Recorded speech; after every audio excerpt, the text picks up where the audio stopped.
Sa pag-alala sa mga lumang panahon kung saan lagi siyang pinipilit ni Roland na matuto, naisip niya na ngayon siya ay si Haring Roland ay malamang na magkakaroon ng mas maraming babaeng aaligid kaysa dati. Ang mga kasanayang ito ay tiyak na magiging kapaki-pakinabang. Mabilis na pinatahimik ni Roland si York, halos abutin ang kanyang bibig. Hindi niya hinayaan na ipagpatuloy ni York ang pagbuhos ng kanilang nakaraan, lalo na ang posibilidad na andon si Nightingale. Ito ay tulad ng isang kumpletong paglalantad ng lahat ng kanyang madilim na lihim. Binigyang diin ni Roland na hindi na siya ang dating tao. Tumango si York at sumangayon dahil nga naman si Roland ay hari na ngayon. Nang makagambala sa kanya, hinawakan ni Roland si York sa balikat, tinanong kung mayroon siyang kahilingan para sa kanya. Maaaring gamulong ang iyong ngiti at baka bigyan siya ng titulong ministro. Walang mataas na ranggo, ang pangangasiwa lamang sa isang patrol team ang magagawa. Ipinangako niyang hahagupitin niya ang mga grupo ng daga at ibanggang na iyon bilang mga kutin. Ipinikit ni Roland ang kanyang mga mata. Ang pag-iisip kay York na namumuno sa isang patrol squad, nakikipag-flirt sa paligid at direktang nag-uudyok ng mga away sa ibang mga kabataang maharlika ay isang nakakatakot na pag-iisip. Gayunpaman, ang paglalagay sa kanya sa isang angkop na posisyon ay maaaring magsilbing magandang publisidad. Na nagpapakita na ang sinumang tapat ay maaaring magkaroon ng pagkakataong ma-promote sa paglipat na ito ng kapangyarihan. Bukod sa kawalan ng kakayahan ni York na kontrolin ang kanyang mga paghihimok, wala siyang anumang makabuluhang bisyo. Ang ano kaya ang susi ay upang makahanap ng isang posisyon na angkop para sa isang tulad niya.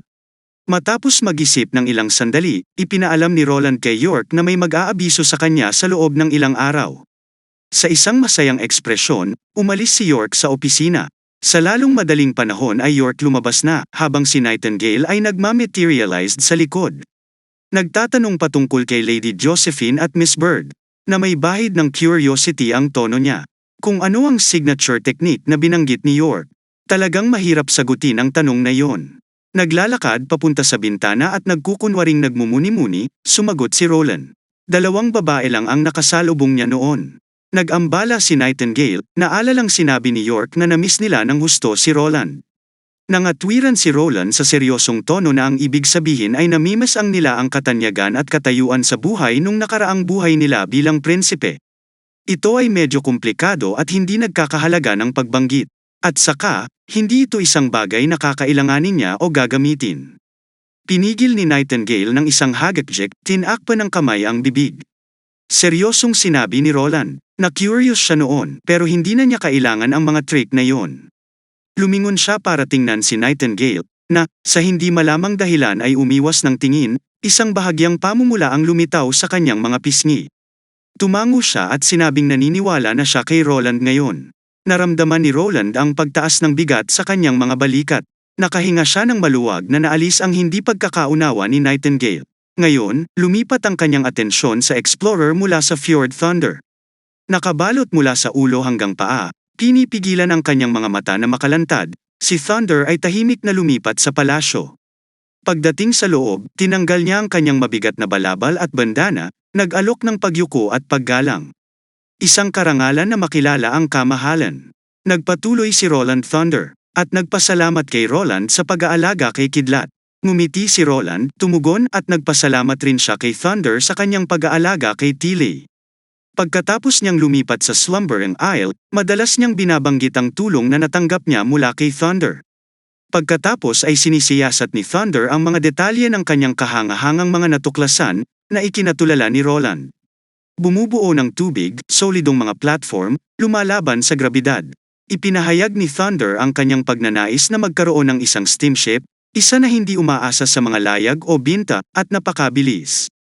Matapos maglaan ng ilang sandali upang i-proseso ang impormasyon, tumugon si Roland. Hindi ito tungkol sa pera.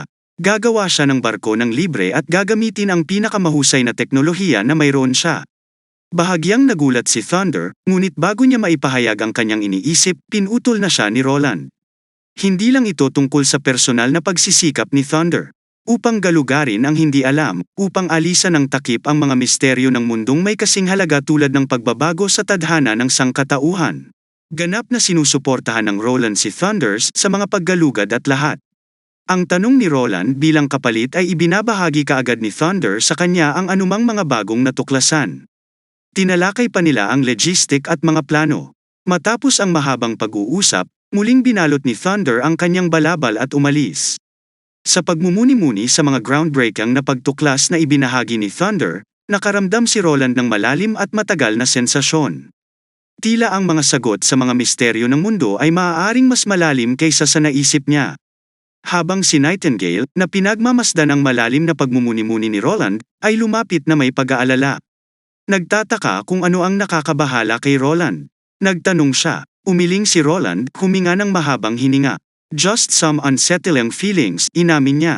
Tinanong ni Roland si Nightingale kung nakarinig na ba siya ng mga duwende, mga nilalang na may matulis na tainga, maliit ang tangkad kaysa sa mga tao, ngunit mas matikas, maliksi at maaaring mabuhay ng mahabang buhay, karaniwang naninirahan sa loob ng forest. Umiling si Nightingale bilang tugon sa tanong. Binanggit ni Roland na nakita niya ang mga kathang-isip na nilalang na ito sa isang storybook. Sa sandaling kalat na kalat sa buong kontinente, ang mga nilalang na ito ay unti-unting itinulak sa mga kagubatan at mas malalayong lugar dahil sa pagtaas at pangingibabaw ng mga tao. Sa kabila ng kanilang katalinuhan, mas marami ang mga duwende. Sa pagharap sa mga hukbo na daan-daang beses sa kanilang laki, kakaunti ang kanilang pagtutol. Nakulong sa mga liblib na lugar, nagsimula silang mahuli, sa kapwa sa kultura at teknolohiya, hanggang sa punto kung saan nilalampasan sila ng mga tao.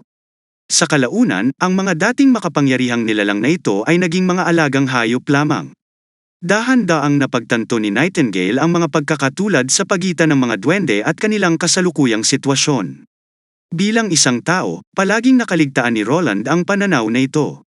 Ang nakakagigil na pagkaunawa ay bumungad sa kanya sa kasalukuyang sitwasyon. Ang sangkatauhan ang minorya, nahigitin at na-corner sa isang maliit na bahagi ng kontinente ng mga puwersa ng demonyo. Ang malawak na mundo sa labas ay nanatiling hindi alam sa kanila. Lalong lumakas ang paghahayag na ito. Nagpasya si Rollins na suportahan ang paggalugad ni Thunder. Kung hindi nila pinalawak ang kanilang pananaw at aktibong natutunan ang tungkol sa kanilang posisyon sa mundo, maaari silang magdusa ng parehong kapalaran tulad ng mga duwende sa kwento. 2 banal na digmaan ang naubos na ng halos 1,000 taon. Umaasa si Roland na hindi pa huli ang lahat. Isang batang babae ang nanood ng trabaho ni Seria at tuwang-tuwang nagkomento na natapos ni Seria ang pagguhit ng lahat ng materyales para sa napakaraming inner tube ng bisikleta sa isang umaga lang. Si Jill, na kabilang sa unang batch ng mga nagtapos, ay naging katulong na ngayon ni Seria sa paggawaan ng bisikleta.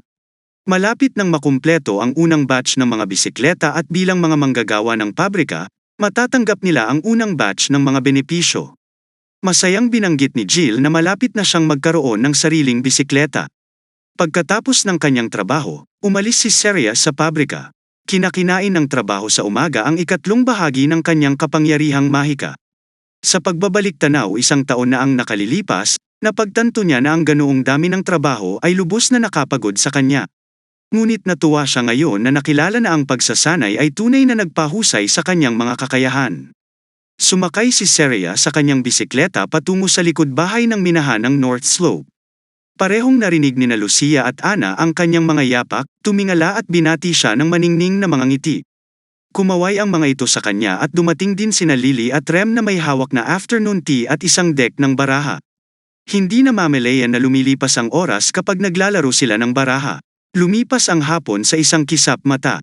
Pagkatapos ng hapunan, inihayag ni Scroll ang ilang hindi inaasahang balita. Kinansela ang aralin sa gabing iyon at pinalitan ng Echo Ability Test. Ang tanging hindi mangkukulam sa bulwagan, itinaas ni Ling ang kanyang kamay upang itanong kung paano sila dapat magpatuloy. Ngumiti si Scrolls at sumagot na ang kailangan lang nilang gawin ay makinig ng mabuti. Tumayo si Agatha, sinabi kung walang leksyon, babalik siya sa kanyang silid. Umiling si Scroll, ipinaliwanag na ang dahilan ng pagsubok na ito ay dahil kay Agatha.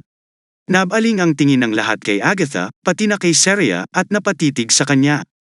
Nang makita ang mga madilim na bilog sa ilalim ng kanyang mga mata, nagkomento si Scrolls na naabuso ni Agatha ang kanyang sarili ng labis. Na inuubos ang kanyang mahiwagang kapangyarihan sa limitasyon nito araw-araw, na hindi kayang tiisin ng katawan. Sinagot iyon ni Agatha na si Kira, ang high-ranking, na palaging ginagawa ito. Hindi napagtanto ng mga tao ang kalupitan ng Divine War. Maliban kung ang isang panig ay lubos na natalo, hindi ito titigil. Kung 400 taon na ang nakalilipas, ang Federation ay makakahanap ng isang landas na maaaring humantong sa tagumpay.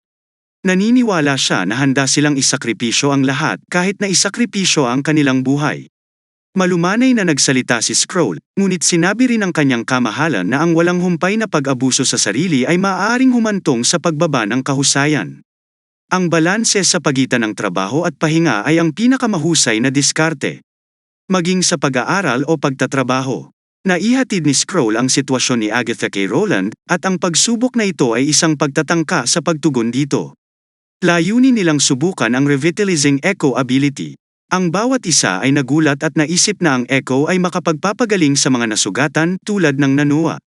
Umiling si Skrull, sinabing wala siyang alam tungkol dito at nilinaw na iyon ang ideya ng mga prinsipe. Tila medyo kinakabahan sila sa echo, dahil ang bawat isa ay likas na nagpipigil ng hininga, naghihintay na ipakita niya ang kanyang kakayahan. Nagsimulang tumugtog ang malumanay na musika, umaalingaw-ngaw na parang isang matahimik na bukal sa pandinig ng lahat. Sa ilang sandali, naramdaman ni Seria na parang nagbago ang lahat sa kanyang paligid. Para siyang binalot ng mainit na bukal. Ang lahat ng mga mangkukulam ay nakadama ng pare-pareho, ang kanilang mga katawan ay ganap na nakaka-relax, na naliligo sa hindi kapani-paniwalang nakapapawing pagod na sensasyon ng spring water. Nang matapos ang pagkanta ay natagalan ang dahan-daang pagdilat ni Seria ng kanyang mga mata. Nang walang sinumang nagpapaliwanag, naunawaan niya ang kahulugan ng salitang muling pagbabangon, gaya ng inilarawan sa balumbon. Ang kanyang panloob na salamangka ay hindi nadagdagan, ngunit ang pagod sa maghapon ay tila nawala. Nabuhayan siya ng loob na parabang nagising siya mula sa mahimbing na pagkakatulog. Samantala sa kabisera ng hari ay muling nasalayan sa maaliwalas na kalangitan kasama ang sikat ng araw. Ito ay ang perpektong araw para sa isang public execution. Matapos ang halos isang linggong pangangalap ng ebidensya, ang kataksilan ng simbahan sa pakikipagsabuatan kay Timoteo upang patayin ang hari at agawin ang trono ay nalantad para makita ng lahat. Walang nakaligtas ni isang taong sangkot sa pagpapalaya ng salot dahil nabunat ang buong simbahan sa kabisera. Gayunpaman si Nightingale na nakatayo sa tabi ng bintana, nagtanong kung manunood si Roland sa pagbitay. Nang hindi man lang itinaas ang kanyang ulo, sumagot si Roland na pinagkakatiwalaan niya si Axe at Tasset na pangasiwaan ang lahat. Mayroon silang mas mahalagang bagay na dapat asikasuhin. Ang isang liham ay naipadala na sa lungsod ng Neverwinter. Naniniwala siya na malapit nang dumating si Beret upang tulungan siyang pamahalaan ang mga Maharlika. Nandito rin si Kyle upang ipakita ang kanyang mga natuklasan sa pananaliksik sa Alchemist Association sa Royal Capital. Sa sandaling si York ay pumasok sa pag-aaral, siya ay nagbulalas. Talagang pinatay ng iyong kamahalan ang mga charlatan na responsable sa salot. Pinuri ni York si Roland sa pagsasabing ang mga tao sa plaza ay pawang umaawit ng mga papuri kay Roland, na sinasabing si Roland ang nagligtas sa kanila, 6 na buwan na ang nakakaraan. Tumawa si Roland. Lahat ito ay bahagi ng salaysay na pinaikot ng mga rats na inihanda ni Tessa. Umalingaw-ngaw ito sa pagliligtas sa mga refugee 6 na buwan na ang nakakaraan, tiyak na ginagawa para sa epektibong makinang na propaganda. Tulad ng para sa nagkakaisang papuri, malamang na nambobola lang si York. Nang hindi ito itinuro, iniabot ni Roland sa kanya ang isang eleganteng sulat ng parchment. Paglalahad ng sulat, ay lumawak ang mata ni York pagkatapos lamang ng isang sulyap. Hindi siya makapaniwala na sinadya siya ni Roland na italaga bilang ambassador ng Grey Castle. Ayon kay Roland ang sulat ng appointment, ang mga tauhan ng autoridad at ang selyo na lahat ay inihanda. Habang si York ay ilalagay sa Royal Capital ng Kingdom of Dawn. Tinanong niya si York kung ano ang nararamdaman niya tungkol dito. Si York ay binansagan na Magic Hand of the Royal Capital.